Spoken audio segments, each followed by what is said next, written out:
اچھا جی، تفہیم القرآن کس کی تصنیف ہے؟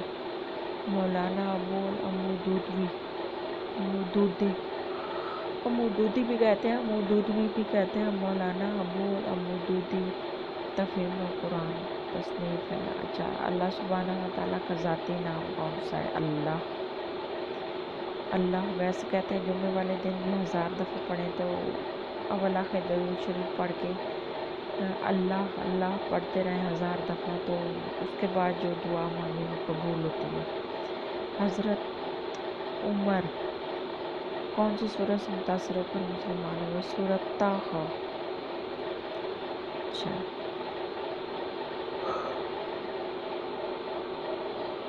من و سلویٰ کس نبی کی امت کے لیے اتارا گیا؟ حضرت موسیٰ علیہ السلام۔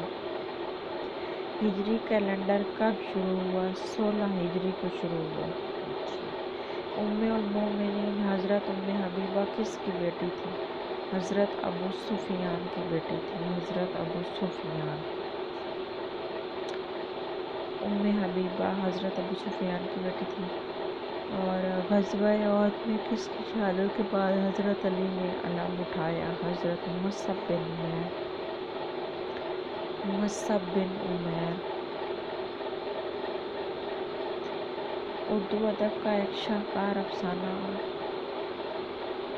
آخری آدمی کس کی تصنیف ہے؟ انتظار حسین کی۔ عبداللہ حسین کا تو وہ ناول ہے نا، قید، یہ بہت مشہور ہے۔ ویسے تو اور بھی بہت سے اداس نسلیں ہیں اور اس طرح۔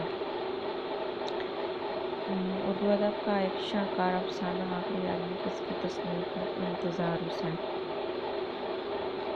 ڈپٹی نذیر احمد یہ افسانہ علامہ اقبال کی کون سی تصنیف ان کے انتقال کے بعد شائع ہوئی؟ ارمغان حجاز۔ تفہیم القرآن مولانا ابو العمودودی کی تصنیف ہے۔ اللہ سبحانہ و تعالیٰ کا ذاتی نام کون سا ہے؟ اللہ۔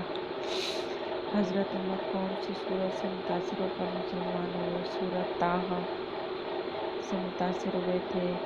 من و سلویٰ کس نبی کی امت کے لیے اتارا گیا؟ حضرت موسیٰ علیہ السلام کی امت کے لیے اتارا گیا۔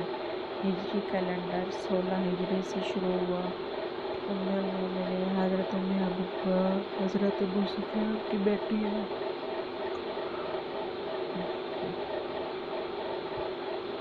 غزوہ احد میں کس کی شہادت کے بعد حضرت علی نے علم اٹھایا؟ حضرت مصعب بن عمیر۔ کتنے پیارے نام ہیں۔ اردو ادب کا ایک شاہکار افسانہ آخری آدمی کس کی تصنیف ہے؟ انتظار حسین کی۔ علامہ اقبال کی کون سی تصنیف ان کے انتقال کے بعد شائع؟ ارمغان حجاز۔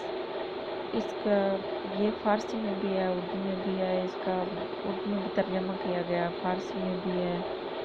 جی آج کی ہماری ویڈیو اتنی تھی، ملتے ہیں ایک نئی ویڈیو کے ساتھ۔ بہت شکریہ، تب تک کے لیے اپنا خیال رکھیے گا۔ اللہ